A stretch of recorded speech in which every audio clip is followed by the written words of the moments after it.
I was in the middle of a conference call when my phone started buzzing. I normally don't answer during work, but something made me look at the screen. It was a number I didn't recognize with a 404 area code, Atlanta, I. Hesitated for a second, then muted my mic and answered, "Hello? Is this Jennifer Matthews?" A woman's voice asked, professional but warm. "Yes, this is she," I said, glancing at my computer screen where my colleagues were still discussing quarterly projections. "Mrs. Matthews, this is Nurse Patricia calling from Grady Memorial Hospital. I'm calling about your sister, Sarah." My heart stopped. My hands went numb, and the room started spinning. "I'm sorry, what did you say?" "Your sister, Sarah. She just gave birth to a healthy baby girl. Mother and baby are both doing well. We wanted to let you know since you're listed as her emergency contact." I couldn't breathe, couldn't think. Couldn't process what I was hearing there. "Must be some mistake," I said, my voice shaking. My sister Sarah died 5 years ago. She died in a car accident in 2019. There was a pause on the other end of the line. "I'm sorry, Miss Matthews, but that's not possible. The woman who just gave birth here has ID stating she's Sarah Matthews. Her medical records show." "That's impossible," I interrupted, standing up from my desk, walking away from my computer where my unmuted colleagues were probably wondering why I had disappeared. "My sister is dead. I went to her funeral. I buried her. I've been grieving her for 5 years. Someone is using her identity. Someone is pretending to be her." "Miss Matthews," Nurse Patricia said gently, "I understand this is confusing, but perhaps you should come down to the hospital. Perhaps there's been some kind of misunderstanding about—" "What hospital?" I demanded. "What hospital are you at?" "Grady Memorial, downtown Atlanta. You can ask for the maternity ward and—" I hung up, grabbed my purse and ran. "Me name is Jennifer Marie Matthews. I'm 38 years old, and 5 years ago, my sister, Sarah, my only sibling, my best friend, died in a car accident on I-85. She was hit by a drunk driver, killed instantly at the age of 30. She never got married, never had children, never got to live the life she had planned, and I had spent the last 5 years mourning her, missing her, trying to figure out how to exist in a world where she didn't, and now a hospital was calling to tell me she had just given birth, that she was alive, that everything I thought I knew was a lie, and I was driving to that hospital with my heart pounding and my mind racing, and I had no idea what I was about to find, no idea that my entire understanding of my life, my family, my sister was about to be shattered. Got to Grady Memorial in 20 minutes that should have taken 30. Parked in the emergency lot, ran to the information desk. "Maternity ward!" I gasped. "Where is the maternity ward?" The volunteer pointed me toward the elevators. 3rd floor I ran. Didn't wait for the elevator, took the stairs, 3 at a time, burst through the doors into the maternity ward and stopped at the nurse's station. "Sarah Matthews," I said to the nurse at the desk. "I'm looking for Sarah Matthews." She just, "Are you Jennifer, a woman?" asked, coming around the corner wearing scrubs with a name tag. "That said, Patricia, yes, I'm Jennifer. Where is she? Where is my sister?" "Come with me," Patricia said gently, and something in her tone made my blood run cold. She led me down a hallway, past rooms where I could hear babies crying new, mothers laughing, families celebrating, and she stopped outside. "A room at the end of the hall, Ms. Matthews," Patricia said, turning to face me. "Before you go in, I need to prepare you for something." "For what?" I demanded. "Where is Sarah?" "The woman in this room gave birth about 2 hours ago. She has Sarah Matthews's driver's license, her social security card, her medical history, but Miss Matthews, when we ran her fingerprints for the birth certificate database, we found something strange." "What?" I whispered. "The fingerprints don't match your—" "Sisters, the woman in this room is not Sarah Matthews. She's someone else, someone using your sister's identity." I felt like I was going to throw up. "Who is she?" "We don't know yet. We've contacted the police, but we wanted you to see her first, see if you recognize her." Patricia opened the door and I walked into the room, and there, lying in the hospital bed, holding a tiny newborn baby wrapped in a pink blanket, was someone I had never seen before in my life. She was young, maybe mid-20s, with long dark hair and tired eyes, and when she saw me, her face went completely white. "Who are you?" I asked, my voice shaking. "Why? Are you using my sister's identity? Why are you pretending to be someone who's dead?" The woman didn't answer, just held the baby tighter and looked at Patricia. With panic in her eyes, Ms. Matthews, Patricia, said, My name is Clara." The woman interrupted her voice, barely above a whisper, "Clara Rodriguez, and I'm sorry, I'm so sorry, but I had to. I had no choice." "No choice about what?" I demanded, stepping closer to the bed. "No choice about stealing my dead sister's identity, about pretending to be her, about—" "Your sister isn't dead," Clara said, and the room tilted. "What?" "Sarah Matthews isn't dead," Clara repeated, tears streaming down her face now. "She's alive. She's been alive this whole time, and she's the one who gave me her identity. She's the one who told me to use it. She's the one who—" "That's impossible," I said, but my voice sounded far away, sounded like it was coming from someone else. "I went to her funeral. I saw her casket. I buried her." "You buried someone else," Clara said. "You buried someone. Sarah wanted you to think was her, but it wasn't Jennifer. Your sister is alive and she's in danger, and I'm the only one who can tell you where she is."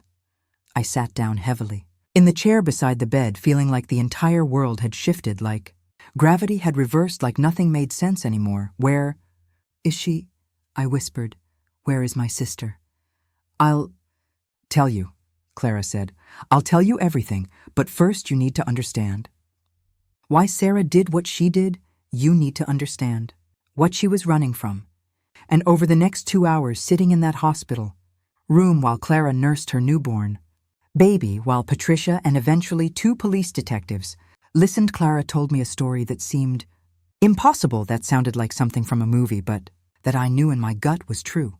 She told me about my sister, about the life Sarah had been living, the secrets she had been keeping, the danger she had been, and the reasons she had faked her own death and disappeared. And by the time Clara finished talking, I understood why Sarah had done it, why she had let me believe she was dead, why she had stayed hidden for 5 years, and I understood that I had to find her, had to help her, had to bring her home. But let me start at the beginning. Let me tell you about Sarah, about who she was before she died or didn't die, about the sister I thought I knew. Sarah was born 2 years after me in 1991. We grew up in a suburb of Atlanta, raised by our single mother, Rachel. Our father had left when I was 3, and Sarah was 1, and we never saw him again, never heard from him. It was just the 3 of us, and we were close, so close. Mom worked 2 jobs to support us, and Sarah and I learned early how to take care of each other, how to be a team, how to be more than just sisters, but best friends. Sarah was beautiful, always had been, with long blonde hair and blue eyes and a smile that could light up a room. She was outgoing, confident, fearless, everything I wasn't. She made friends easily, excelled at everything she tried, could walk into any room and own it. And I adored her, worshipped her, wanted to be just like her. When Sarah was 25, she got a job at a real estate development company in downtown Atlanta, a company called Meridian Properties. She started as an administrative assistant, but she was smart and ambitious. And within a year, she had been promoted to project coordinator. She was making good money, had a nice apartment, was dating a guy named Marcus who seemed decent, and she seemed happy, seemed like she was building the life she wanted. And I was proud of her, was so proud of my little sister, who was succeeding, who was thriving, who was living. And then one night in March 2019, I got a phone call. It was 2 a.m. and it was from Marcus, and his voice was shaking. "Jennifer, you need to get to Grady Memorial right now. It's Sarah, there's been an accident." I drove to the hospital in a daze, couldn't process what Marcus had said, couldn't imagine what kind of accident, what could have happened. Marcus met me in the emergency room, his face pale, his eyes red. "She was driving home from work," he said. "Someone ran a red light, hit her driver's side. She didn't make it, Jennifer. She died at the scene. I remember screaming, remember collapsing, remember Marcus catching me, remember the doctor coming out and confirming that my sister, my Sarah, was gone, was dead at 30 years old, and nothing would ever be the same. I remember calling Mom, remember her screaming, remember the funeral, remember standing at the gravesite, watching as they lowered the casket into the ground. Remember thinking, this isn't real, this can't be happening. This has to be a nightmare." But it wasn't a nightmare. It was real, or at least I thought it was real. I thought I had buried my sister, thought I had lost her forever, thought my life would always have this Sarah-shaped hole that nothing could fill. And for 5 years I lived with that grief.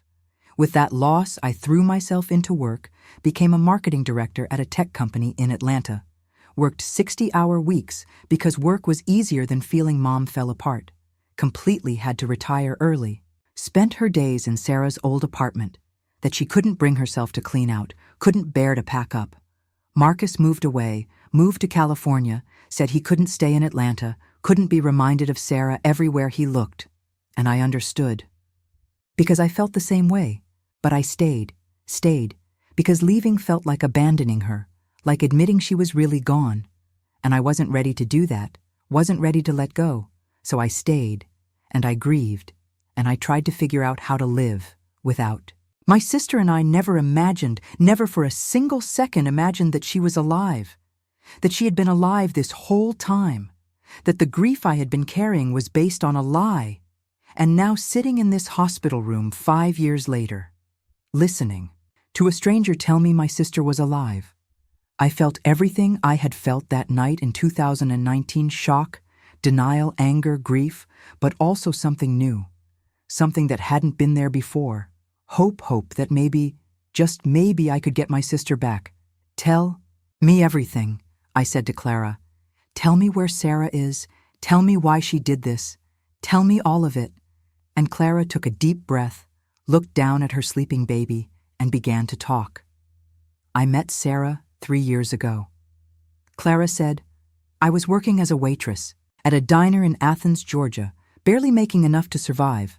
I had just aged out of foster care, had no family, no support, no real prospects. And one day Sarah walked into the diner, and she looked at me, and it was like she saw me, really saw me, and when I brought her coffee, she asked me my name, asked me about my life, and I told her I don't know why. I told this stranger everything, but I did, and when she left, she gave me $1,000 tip and her phone number. $1,000, I repeated. Why would she? Because Sarah had money. Clara said, a lot of money she had stolen from Meridian Properties. My stomach dropped. What? Sarah worked at Meridian Properties, Clara continued, and about 6 months before she died, or before, she faked her death. She discovered something. She discovered that the company wasn't just a real estate development firm. It was a front for money laundering. The owners, Marcus Chen and David Sullivan, were laundering money for a drug cartel, moving millions of dollars through fake property sales, and Sarah found the evidence, found the paper trail, found everything. And she went to the police, I said. She reported it. She tried to. Clara said she went to the FBI. She gave them everything. She had but Jennifer, the FBI agent, she reported to Agent Michael Warren. He was on the cartel's payroll, he was corrupt, and he told Marcus and David that Sarah knew that she had evidence that she was trying to turn them in. Oh my God, I whispered. They tried to kill her, Clara nodded. They sent someone to her apartment, a man with a gun. Sarah came home from work and found him waiting for her. She ran, she barely escaped, and she knew she couldn't go to the police, couldn't trust anyone. Couldn't even tell her family, because they would use you to get to her, so she made a plan. She faked her death, I said. Understanding starting to dawn. Yes. Clara said, Sarah found a woman, a Jane Doe, who had died of an overdose at the same hospital, where Sarah had connections, someone who was roughly the same age, same height, same build, someone with no family, no one to identify her. And Sarah used her connections, used money she had been skimming from Meridian Properties to pay off a morgue attendant to switch the bodies to make sure that when they pulled a body from her car accident, it was the Jane Doe, not her. The car accident was staged, I said, feeling sick. Yes. Marcus, her boyfriend, he was in on it. He was the only one Sarah felt. She could trust he helped her stage. It helped her disappear, in exchange for her promising that one day when it was safe, she would help him get out too, help him start over. So Marcus knew, I said. This whole time Marcus knew Sarah was alive, and he never told me, never told Mom. Sarah made him promise, Clara said. Made him swear he would let you believe she was dead. because it was the only way to keep you safe. If the cartel thought Sarah was dead, they would stop looking, stop trying to find her, and stop watching her family. I sat there trying to process all of this, trying to understand how my sister could have done this, could have let us believe she was dead, could have let us grieve. "Where is she now?" I asked. "Where has she been for 5 years?" "She's been hiding," Clara said, "moving from place to place using fake identities, surviving on the money she stole from Meridian, and helping people like me, people who needed a fresh start, people who had nothing." "She helped you," I said, looking at Clara, really looking at her for the first time. "Why?" "Because I had nowhere to go." Clara said, "When Sarah found me at that diner, I was pregnant.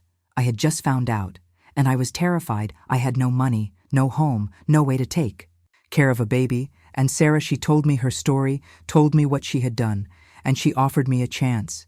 She offered me her identity. She gave you her social security card, her ID, her entire identity." I said, "Why would she do that?"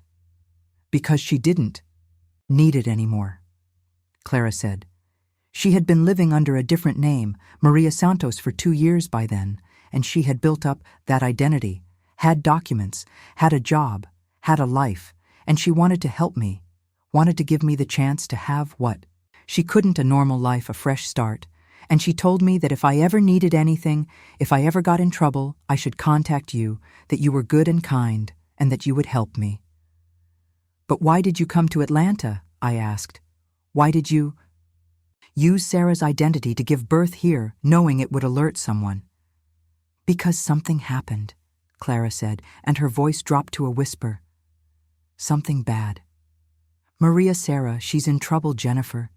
She found out that Marcus sold her out, that he took money from the cartel in exchange for telling them she was alive, and now they're looking for her. They're hunting her, and she's running, and she needs help." "Where is she?" I demanded, standing up. "Tell me where my sister is right now." "I don't know exactly," Clara said. "She calls me from burner phones, moves every few days, but the last time she called, she said she was somewhere in Tennessee, hiding, trying to figure out what to do. And she told me if anything happened to her, if she disappeared, I should find you. I should tell you everything, and I should give you this."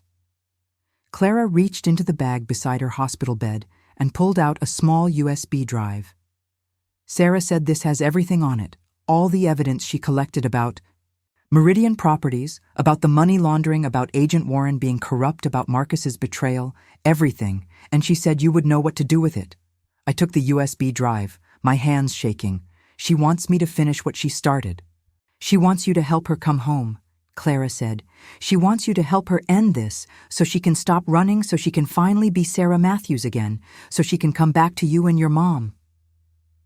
I looked at the USB drive, at this tiny piece of technology that held my sister's secrets, my sister's evidence, my sister's entire life for the past 5 years. "The police are here," I said, looking at the 2 detectives who had been listening to everything Clara had said. "They can help. We can turn this over to them, and they can—" "No," Clara said urgently.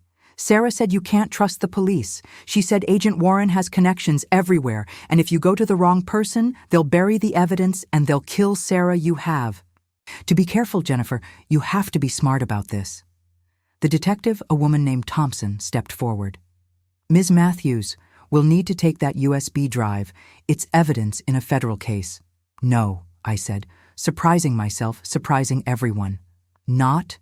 Yet I need to look at it first. I need to understand what's on it, and then I'll decide what to do with it." "Ms. Matthews, that's not. My sister has been in hiding for 5 years." I interrupted. "She faked her death. She gave up her entire life because she couldn't trust the system. And you want me to just hand over her evidence to that same system without even knowing what I'm giving you? No, I need to protect her. I need to make sure that whatever I do next is the right move." Thompson looked at her partner, a man named Rodriguez, then back at me. "You have 24 hours, she said. 24 hours to review that evidence, and then we're coming back and you're turning it over, understood?" Understood, I said, even though I had no intention of waiting 24 hours. I had no intention of letting anyone else control this. I was going to look at that USB drive tonight, and I was going to figure out how to help my sister, how to bring her home, how to end this nightmare. I left the hospital. In a daze, Clara gave me her phone number, told me to call her if I heard from Sarah, told me she would help in any way she could. And I believed that this stranger who my sister had helped had given an identity to really cared about. Sarah really wanted to help. I drove home to my apartment, barely remembering the drive, barely seeing the road, just thinking about Sarah, about the fact that she was alive, that she had been alive this whole time, that for 5 years I had been mourning, someone who wasn't dead, and I didn't know how to feel. Didn't know if I should be happy that she was alive or angry that she had let me believe she was dead. Didn't know if I should be relieved or furious or heartbroken or all of those things at once. When I got home, I immediately plugged the USB drive into my laptop and started going through the files. There were hundreds of them. Financial records, spreadsheets, emails, documents, photographs, everything Sarah had collected about Meridian Properties and their money laundering operation. And as I read through them, as I pieced together the scope of what Sarah had uncovered, I understood why she had run, why she had faked her death, why she couldn't trust anyone, because this wasn't just about a corrupt real estate company. This was about millions of dollars. This was about a drug cartel with connections that went all the way to federal law enforcement. This was about people who would kill without hesitation to protect their operation. Found emails between Marcus Chen and David Sullivan discussing transactions, discussing payments, discussing shipments, and I found evidence that Agent Warren had been taking bribes, had been protecting the operation, had been paid over $200,000 to look the other way. And then I found something else, something that made my blood run cold. I found recent emails from just 3 weeks ago between Marcus, my sister's boyfriend, the man who had helped her fake her death, and David Sullivan, and in these emails, Marcus was offering to give them information about Sarah's whereabouts in exchange for $500,000. That son of a bitch. I whispered he had sold her out, had betrayed her, had put her life in danger for money, and somewhere right now Sarah was running, was hiding, was in danger, because the man she had trusted had turned on her. I kept reading, kept digging, and I found something else. I found a file labeled Jennifer, and when I opened it, my heart stopped. It was everything about me. My address, my work schedule, my daily routine, my phone number, my email, my entire life, documented and cataloged. And I understood they weren't just looking for Sarah. They were watching me, were waiting, to see if Sarah would reach out to me, were using me as bait. And suddenly I realized I was in danger too. We were both in danger, and I had to be smart. Had to be careful. Had to figure out how to help Sarah without leading the cartel right to here. I spent the entire night going through the files, taking notes, making copies, uploading everything to a secure cloud storage in case something happened to the original. And by the time the sun came up, I had a plan. It wasn't a great plan. It was risky and dangerous and could backfire spectacularly, but it was all I had. And I was going to do it, because Sarah was my sister, and she had sacrificed everything to stay alive, and now it was my turn to save her. I called in sick, to work. Then I called. My mom, I said when she answered, I need you to meet me somewhere, we need to talk. Jennifer, what's wrong? She asked, and I could hear the worry in her voice. Is everything okay? No, Mom, everything is not okay, but it's going to be, I promise. Just meet me at that coffee shop on Peachtree, the one near where Sarah used to work. Meet me there in an hour. Okay, she said. I'll be there. I met Mom at the coffee shop, and I told her everything, told her about the hospital call, about Clara, about Sarah being alive, about the USB drive, about everything, and I watched my mother's face go through every emotion, shock, denial, hope, anger, grief, and finally, determination. Where is she? Mom asked when I finished, where is my baby? I don't know exactly. I said, but I'm going to find her, and I'm going to bring her home. How, Mom asked. How are you going to do that when she's been hiding for 5 years when people are trying to kill her? By finishing what she started, I said. By exposing everything.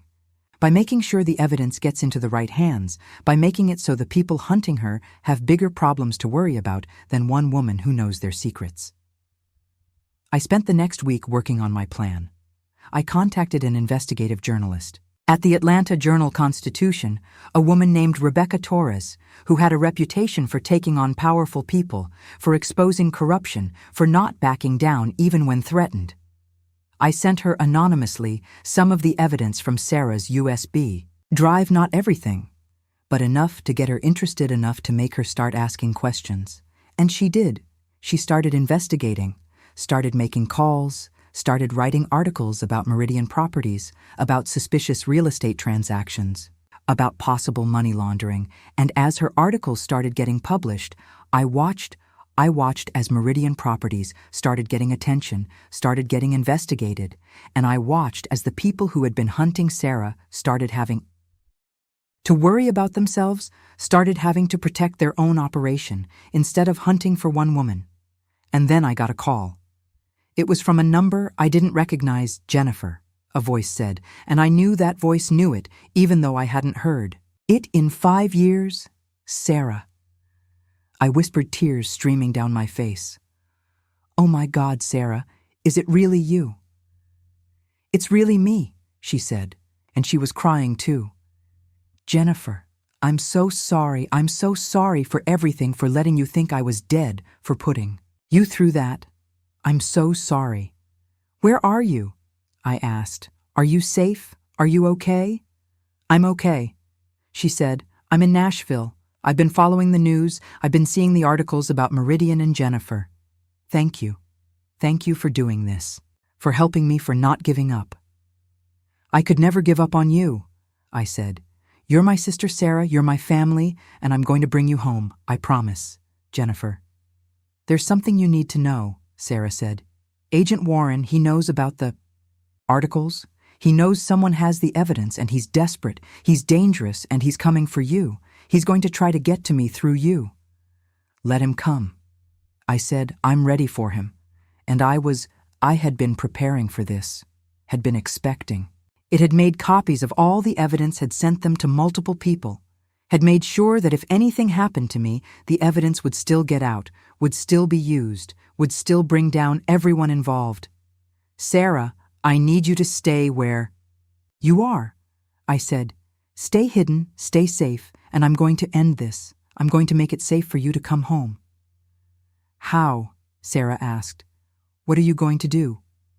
Something risky, I admitted. Something that could go very wrong, but if it works, if it succeeds, you'll be free. You'll be able to come home. You'll be able to be Sarah Matthews again. Jennifer, no, Sarah said. Don't put yourself in danger for me, don't. You faked your death for me. I interrupted. You disappeared for 5 years. To keep Mom and me safe now, it's my turn to protect you. Now, it's my turn to save you. We talked for another hour, making plans, coordinating timing, making sure we were on the same page, and when we finally hung up, I felt ready, felt prepared, felt like for the first time in 5 years, I knew what I had to do. I contacted Detective Thompson, told her I was ready to turn over the evidence, asked her to meet me at a public location somewhere, with cameras, somewhere, with witnesses, somewhere safe. And she agreed.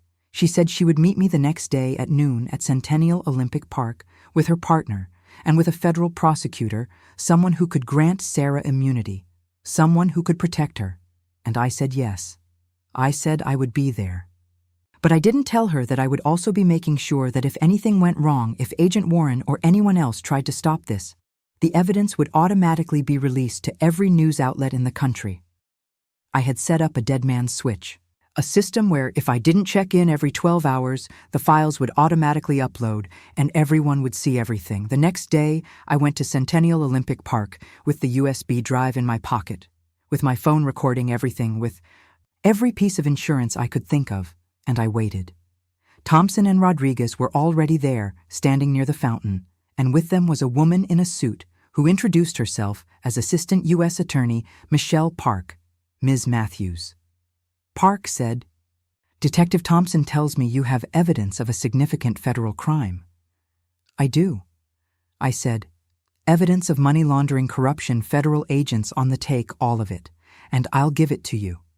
But first, I need guarantees. I need my sister granted full immunity. I need protection for her, for my mother, for me, and I need assurance that the people involved in this will actually be prosecuted." "We can arrange that," Park said, "but we need to see the evidence first. We need to know what we're dealing with."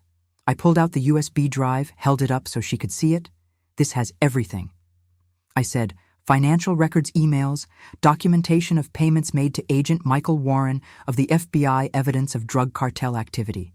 Everything you need to bring down Meridian Properties and everyone involved." "May I see it?" Park asked, reaching for the drive. "Not yet," I said, pulling it back. "First, I need to tell you something. I need you to understand that my sister, Sarah Matthews, the woman you think died 5 years ago, is alive. She's been in hiding because she couldn't trust the system, because a federal agent betrayed her. And if you want this evidence, if you want to prosecute this case, you need to promise me that she will be safe." Park looked at Thompson, at Rodriguez, then back at me. "Your sister is alive?" "Yes, and she's willing to testify, willing to come forward, willing to help you prosecute this case, but only if you guarantee her safety, only if you promise that the people who have been hunting her will be arrested before she comes out of hiding." Park nodded. "We can do that. We can arrange protective custody. We can." And then I saw him, Agent Michael Warren, walking toward us across the park with another man beside him, both of them with their hands in their jackets. And I knew they weren't here to talk, weren't here to negotiate. They were here to stop this, were here to take the evidence and probably to kill me. "Run," I shouted to Park, to Thompson, to Rodriguez. "Run right now." And I ran. I ran toward the crowd, ran toward the tourists, and the families ran toward safety. And I heard shouting behind me, heard someone yell, "FBI, stop!" But I didn't stop. I kept running, kept moving, and I felt my phone buzz in my pocket, felt the dead man's switch activating because I hadn't checked in, because 12 hours had passed, because the system thought I was in danger, and I smiled because I knew the files were uploading, were being sent, were being distributed, and nothing Warren could do would stop. I made it to the CNN Center, ran inside where there were cameras, where there were security, where there were people, and I stopped and I turned and I saw Warren and his partner being tackled by Park security, saw Thompson and Rodriguez with their guns drawn, saw Park on her. Phone calling for backup, calling for help, and I knew I had won, I had done it. The evidence was out, Warren was caught, the operation was exposed, and Sarah could come home. Park found me 10 minutes later, surrounded by CNN security. "Ms. Matthews," she said, "Are you all right?" "I'm fine." I said, "But you need to know the evidence is already out there." I uploaded it to multiple news outlets, to federal agencies, to everyone. I set up a failsafe in case something happened to me, and it just activated. "So the whole world is about to see this evidence?" Park said, "Yes." I said, "Which means you need to move fast. You need to arrest everyone involved before they have a chance to run, before they have a chance to destroy more evidence, before they have a chance to hurt anyone else." Park nodded, pulled out her phone, started making calls, and within hours it was done. Marcus Chen and David Sullivan were arrested at Meridian Properties. Agent Warren and 3 other corrupt FBI agents were taken into custody. Dozens of lower-level players were rounded up. And the evidence, the financial records, the emails, all of it was being analyzed, was being used to build cases, was being used to dismantle the entire operation. And through it all, Sarah remained hidden, remained safe, remained in Nashville, waiting for the all clear, waiting for the moment she could finally come home. That moment came 2 weeks later. Park called me, "Ms. Matthews, we've arrested everyone involved, we've dismantled the cartel's operation, and we've secured protective orders for you, your mother and your sister. It's safe now. It's safe for Sarah to come home." I called Sarah immediately. "It's over," I said. "It's done. "You can come home." And I heard her cry, heard her sob with relief, with joy, with 5 years of pent-up emotion finally being released. "Are you sure?" she asked. "Are you sure it's safe?" "I'm sure," I said. "Come home, Sarah, please come home." She came home the next day. I picked her up at the airport with Mom. And when I saw her walking through the terminal, looking older, looking tired, looking like someone who had lived 5 years on the run, but also looking like my sister, like Sarah, I ran to her and I hugged her and I cried and she cried and Mom cried, and we stood there in the middle of the Atlanta airport, holding each other and not caring who was watching, not caring about anything except that we were together again, that Sarah was alive, that our family was whole. "I'm sorry, Sarah." Kept saying, "I'm so sorry for everything." "Don't be sorry," I told her. "Don't ever be sorry. You did what you had to do to survive, and now you're home, and that's all that matters." We went home to Mom's house, and we spent hours talking. Sarah told us everything, told us about the past 5 years, about the places she had hidden, the identities she had used, the fear she had lived with every single day, and we told her about our lives, about the grief we had carried, about the hole she had left, about how we had survived. And slowly, painfully, we started to heal, started to rebuild, started to become a family again. Clara came to visit a week later with her baby girl, and Sarah held her, held this tiny life that existed because she had helped, a stranger because she had given Clara a chance. And Clara said, "I want to name her Sarah after the woman who saved my life." And my sister cried because this baby, this innocent new life, was proof that all the running, all the hiding, all the sacrifice had been worth it. The trials took months. Marcus Chin and David Sullivan were convicted of money laundering, racketeering, conspiracy. They each got 20 years. Agent Warren and the other corrupt FBI agents got even more, were looking at life in prison for betrayal of their oaths, for corruption, for conspiracy to commit murder. And Sarah testified at every trial, told her story, let the world know what she had been through, what she had sacrificed, and she was believed, was vindicated, was finally free. And through it all, I stood by her. We all did, Mom, me, even Clara, and her baby Sarah. We were her family, and we weren't going to let her face this alone. It's been a year since Sarah came home, a year since the hospital called and told me my dead sister had given birth, a year since I discovered that everything I thought I knew about my life was a lie. And in that year, so much has changed. Sarah is Sarah again. Legally, officially has her identity back, has her life back, is no longer hiding, no longer running, no longer looking over her shoulder. And she's started over, has gotten a job at a nonprofit that helps people escape dangerous situations, has turned her experience into something meaningful, something that helps others. And I'm proud of her, so proud of who she's become, of what she survived, of how she took the worst thing that ever happened to her and turned it into something that matters. Mom is doing better too, has finally moved on from Sarah's apartment, has finally accepted that Sarah is alive, is here, is real, has finally stopped grieving and started living again. And Clara is thriving, has a job, has an apartment, has full custody of baby Sarah, and she comes to our family dinners every Sunday with her daughter, and we've all fallen in love with this little girl who exists because my sister chose kindness, chose to help a stranger, chose to give away her identity, so someone else could have a chance. As for me, I'm different now, stronger, more aware, more understanding of how fragile life is, how quickly everything can change, how important it is to hold on to the people you love, because you never know when they might be taken from you, or when they might fake their deaths to protect you and come back 5 years later, needing you to save them the way they saved you.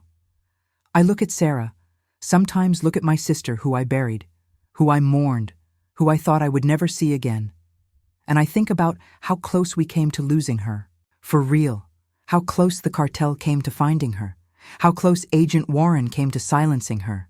And I'm grateful, Grateful that she survived. Grateful that she came home. Grateful that I got a second chance with my sister, that we got to rebuild our relationship, that I got to save her. The way she saved me, the hospital called and said, "Your sister gave birth." And my sister had died 5 years ago. But she hadn't really died.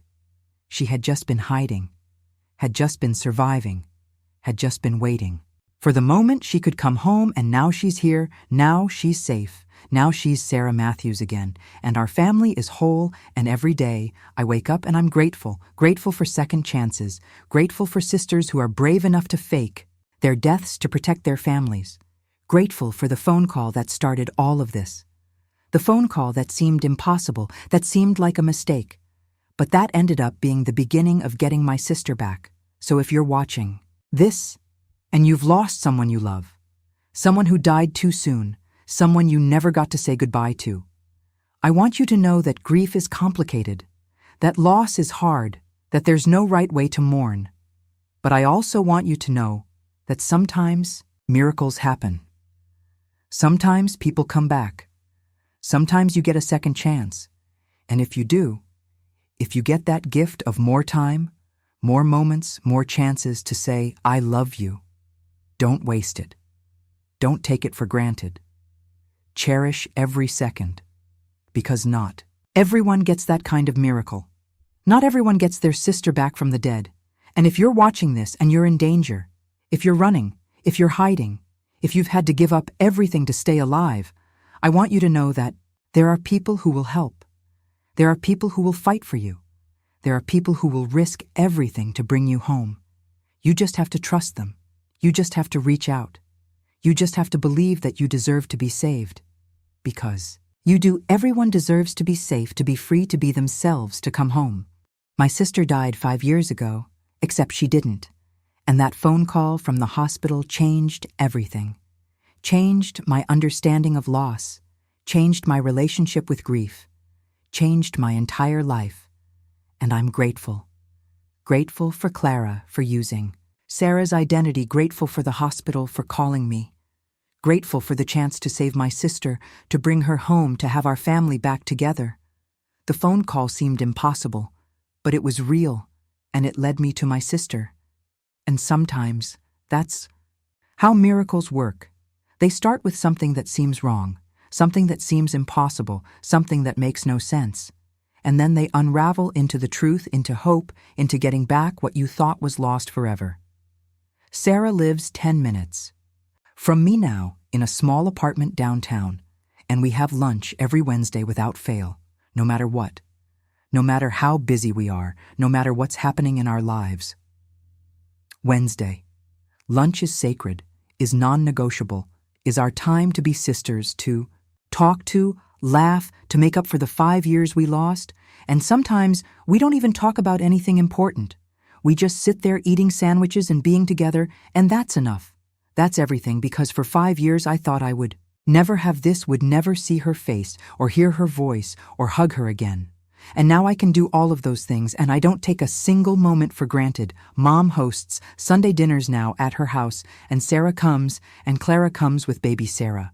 And we sit around Mom's table, the same table where we ate when Sarah and I were kids, and we eat pot roast and mashed potatoes and green beans, and for dessert, Mom makes her famous apple pie, the one Sarah always loved, and we talk and laugh and tell stories. And sometimes we cry because we're all thinking about those 5 years when there was an empty chair at the table, when Sarah's absence was like a physical presence. And now she's here, she's back, and the table is full again, and our family is complete. Sarah talks about the past, sometimes talks about what it was like to live in hiding, to never be able to use her real name, to never be able to call home, to have to watch from a distance as her family grieved her.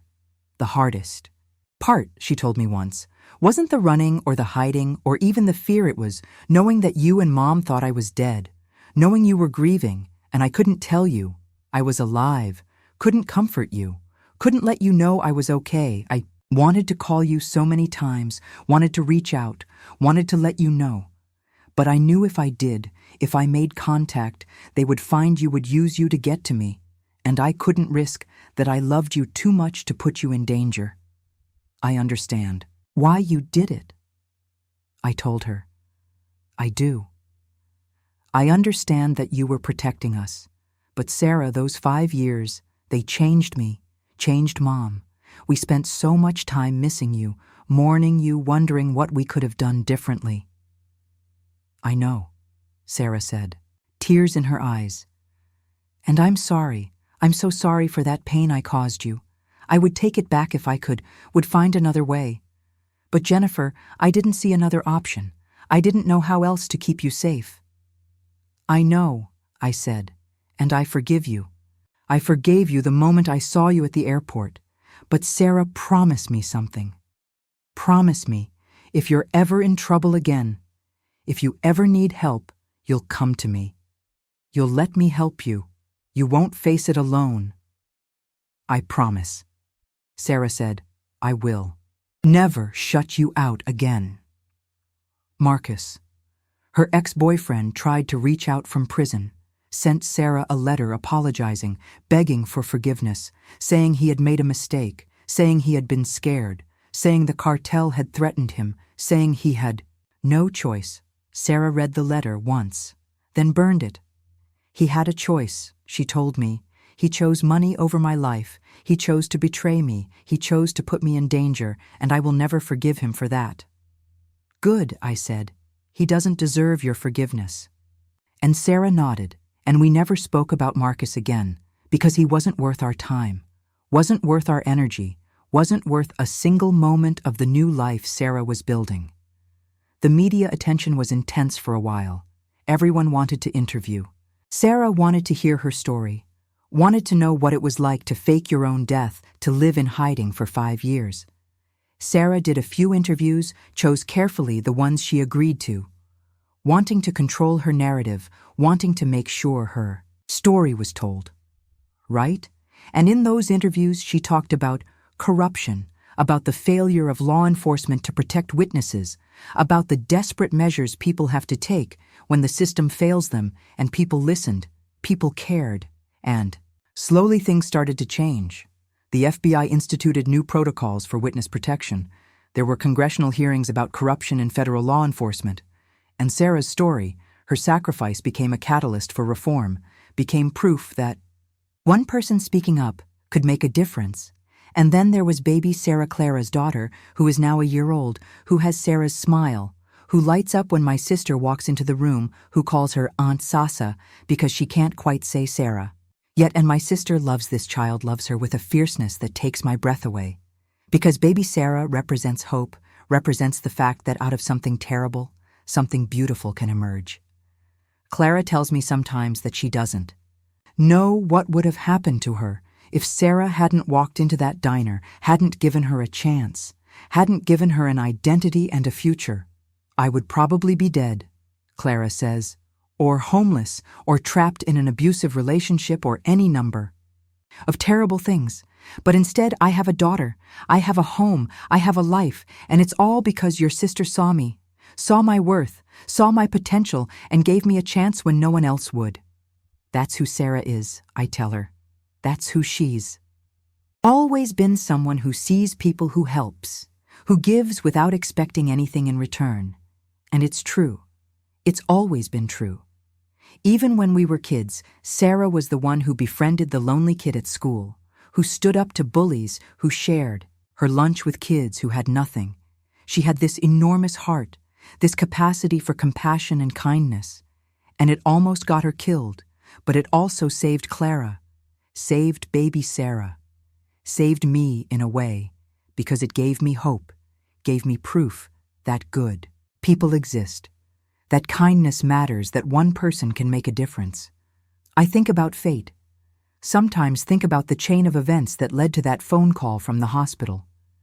Clara could have chosen any hospital in Georgia to give birth, but she chose Grady Memorial, the same hospital where Sarah had staged her death. She could have used any identity, but she used Sarah's. And the hospital could have not called me, could have just processed the birth certificate without checking, could have not noticed the fingerprint discrepancy, and I would never have known, would have gone the rest of my life thinking my sister was dead. But all of those things happened. All of those coincidences aligned. And I got the call, and I found out the truth. And I got my sister back. And sometimes I think that's not coincidence. That's fate. That's the universe saying, this family deserves a second chance. Sarah has nightmares. Sometimes wakes up in the middle of the night thinking she's back in hiding, thinking the cartel has found her, thinking she needs to run. And she calls me at 2 a.m. or 3 a.m., and I answer every time, and I talk to her until she calms down, until she remembers she's safe, until she can go back to sleep. And I don't mind. I don't complain, because for 5 years, I would have given anything to get a phone call from Sarah. At 3 a.m. would have given anything to hear her voice, to know she was alive. And now I can have that. And it's a gift. It's a privilege. And I will answer her calls at any hour for the rest of my life. Mom is planning a memorial service of sorts, not for Sarah, but for the 5 years we lost away, to acknowledge that time, to grieve it properly, to say goodbye to the version of Sarah who died, and welcome the version who came back. We need closure. Mom says we need to mark the end of that chapter and the beginning of this new one. And she's right. We do need that, need a ritual, need a way to process everything that happened. And so we're planning a small gathering with just family and close friends, a ceremony where we can acknowledge the pain of the past 5 years and celebrate the miracle of Sarah's return. I look at my sister sometimes, and I marvel at her strength, at what she survived, at the fact that she's here, that she's alive, that she came back. And I think about how easy it would have been for her to stay hidden, to stay Maria Santos, to never risk exposure, to live out her life in anonymity and safety. But she came back because she missed us, because she wanted to be Sarah again, because she believed that with my help we could end this. And she was right. We did end it. We brought down an entire criminal organization. We exposed corruption. We got justice, and Sarah got her life back, got her identity back, got her family back. The house where Sarah used to live before she died is still there, still standing. And sometimes we drive by it, just to look, just to remember. Mom wanted to buy it, wanted to own the place where so many memories were made. But Sarah said no, said she didn't need the physical house to remember, said the memories were in her heart, and that was enough. But I think about that house. Sometimes think about the young woman Sarah was when she lived there, before she knew about the money laundering, before she went to the FBI, before her life exploded. Think about how innocent she was, how naive, how trusting, and I mourn that version of Sarah, mourn the life she could have had if she hadn't stumbled onto those financial records, if she hadn't tried to do the right thing. But then I look at who Sarah is. Now look at the strong, resilient, compassionate woman she's become. Look at how she's using her experience to help others. And I think maybe this was always supposed to happen. Maybe Sarah was always meant to be a survivor, was always meant to be someone who fights for justice, who helps people, who makes a difference. And maybe those 5 years, as painful as they were, shaped her into the person she was meant to be. And if that's true, if there's any meaning to be found in all that suffering, then maybe it was worth it. Maybe it all happened for a reason. I don't know if I really believe that. Don't know if I believe that suffering has to have meaning, has to serve a purpose, but I want to believe it. Want to think that Sarah's sacrifice wasn't for nothing. Want to think that all the pain, all the grief, all the fear led to something beautiful, led to Clara and baby. Sarah led to the FBI reform, led to us being closer than we've ever been, led to me understanding what really matters in life, which is not career or success or money, but family and love, and being there for the people you care about. And that's a lesson I needed to learn. A lesson I might never have learned if Sarah hadn't died, if I hadn't spent 5 years grieving her, if I hadn't realized how much I took her for granted when she was alive. So in a strange, twisted way, Sarah's fake death made me a better person, made me more grateful, more present, more aware of how precious time is, how important it is to tell people you love them, to show up for them, to prioritize them over everything else. And I'm grateful for that. Grateful for the lesson. Even though I wish I could have learned it a different way. Wish I could have learned it without the pain. But we don't always get to choose our lessons. Don't always get to choose how we grow. Sometimes life chooses for us, and all we can do is survive it and try to become better because of it. And that's what I've done. That's what Sarah's done. That's what our whole family has done. We've survived and we've grown, and we've become stronger and closer and more appreciative of each other. The prosecutor, Michelle Park, became a friend of sorts. She checks in on Sarah, regularly makes sure she's doing okay, makes sure no one is bothering her or threatening her. And she tells us that Sarah's case changed how she approaches witness protection, changed how she thinks about the system's responsibility to protect people who come forward. Your sister is a hero, Park told me once. She risked everything to expose corruption, and the system failed her. And that failure is on us, is on law enforcement. And we have to do better. We have to make sure that what happened to Sarah never happens to anyone else. And I appreciate that. Appreciate that someone in law enforcement acknowledges the failure. Acknowledges that Sarah should have been protected, should have been believed, should have been safe. Baby Sarah took her first steps last week. Right here in my apartment, she was holding onto the coffee table, and she just let go and took 3 wobbly steps toward my sister, toward her namesake. And we all cried, Clara and Sarah and Mom and me. We stood there watching this baby walk for the first time, and we cried because it was beautiful, because it was life, because it was proof that good things still happen, that joy still exists, that even after everything we've been through, we can still witness miracles. And baby Sarah growing up, surrounded by all of us, surrounded by family, surrounded by love. That's a miracle. Tui asked Sarah once if she regretted it.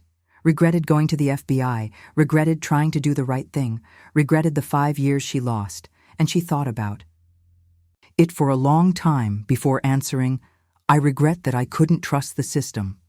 She said finally, I regret that the people who were supposed to protect me betrayed me. I regret the pain I caused you and Mom. I regret missing 5 years of my life. But do I regret trying to stop a criminal organization, trying to expose corruption, trying to do what was right? No, I don't regret that. Because if I had stayed silent, if I had looked the other way, if I had let it continue, I wouldn't have been able to live with myself. I would have known that I was complicit, that I was part of the problem, and I couldn't do. That couldn't be that person. So no, I don't regret it.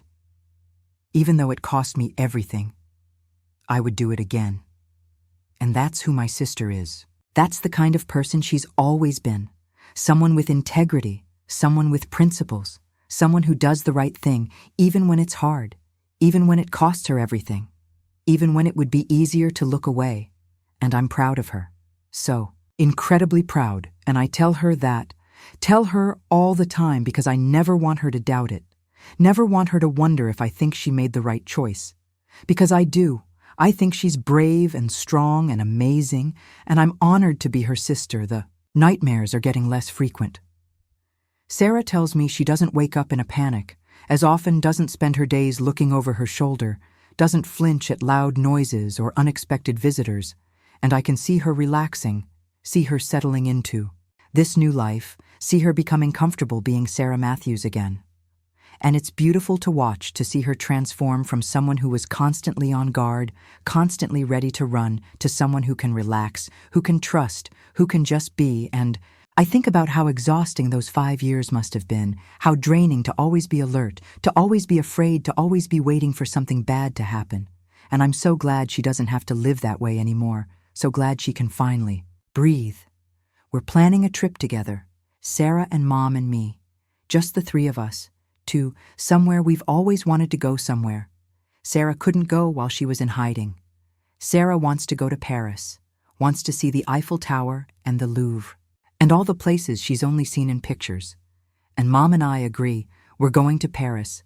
We're going to spend 2 weeks just being together, just being a family, just celebrating the fact that we can do this, that Sarah can travel, that she can use her real name, that she can show her passport without fear. And it's going to be amazing. It's going to be healing. It's going to be exactly what we need. I think about that phone call. Sometimes the one from Nurse Patricia at Grady Memorial. The one that changed everything. Your sister gave birth, she said.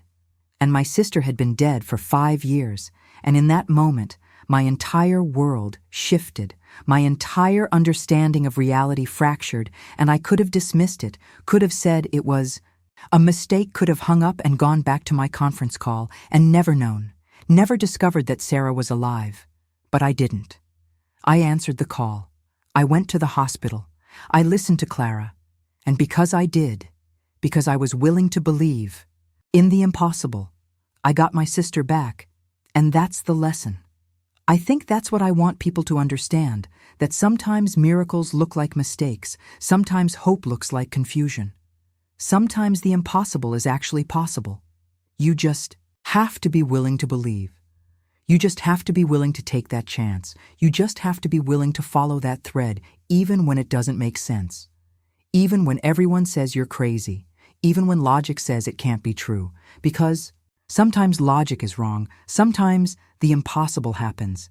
Sometimes people come back from the dead, and if you dismiss it, if you ignore it, if you don't follow up, you might miss your miracle. You might miss your chance. You might miss getting back everything you thought you lost. So if you're watching this and you get that phone call, that impossible phone call that doesn't make sense, that contradicts everything, you know to be true, don't dismiss it, don't ignore it, follow it, see where it leads. Because maybe it's not a mistake. Maybe it's the beginning of something amazing.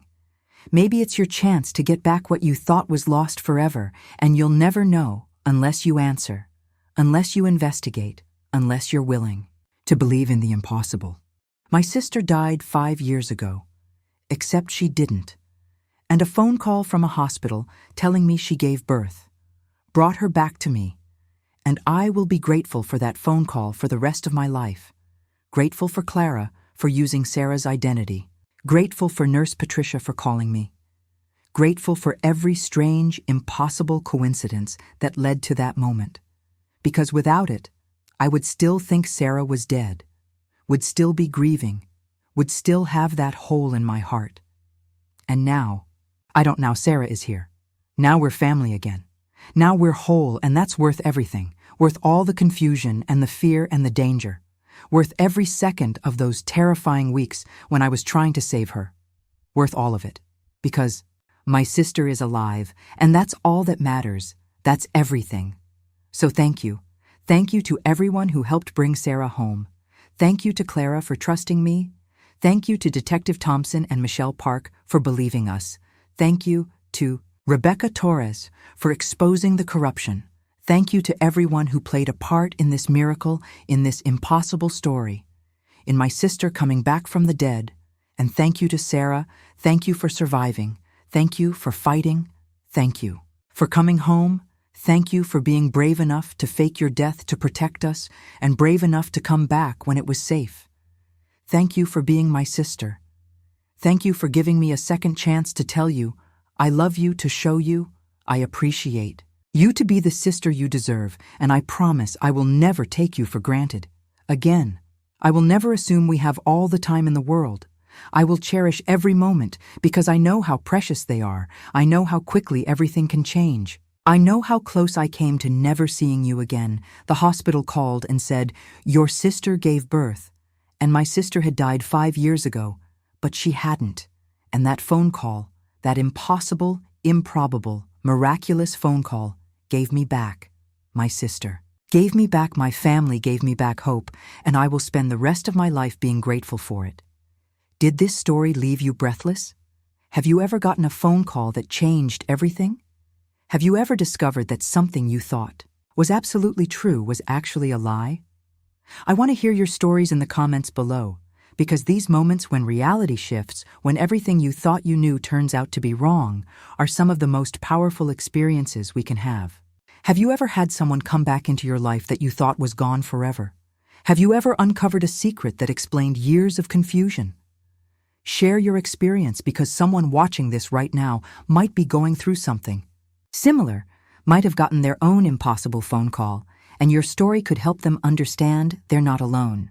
And if this video kept you on the edge of your seat or made you think about the people you love, please hit that like button and subscribe to my channel for more real-life stories about family secrets, impossible situations, and the moments that change everything. There's a whole playlist of mystery and reunion stories on my channel. Click the video on your screen right now. Trust me, these stories will remind you that truth is stranger than fiction and miracles do happen.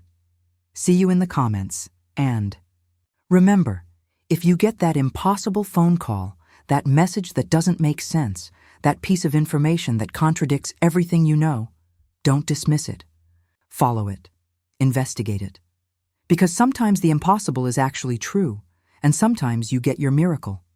Stay open to the impossible, everyone, because you never know when your own impossible moment might arrive.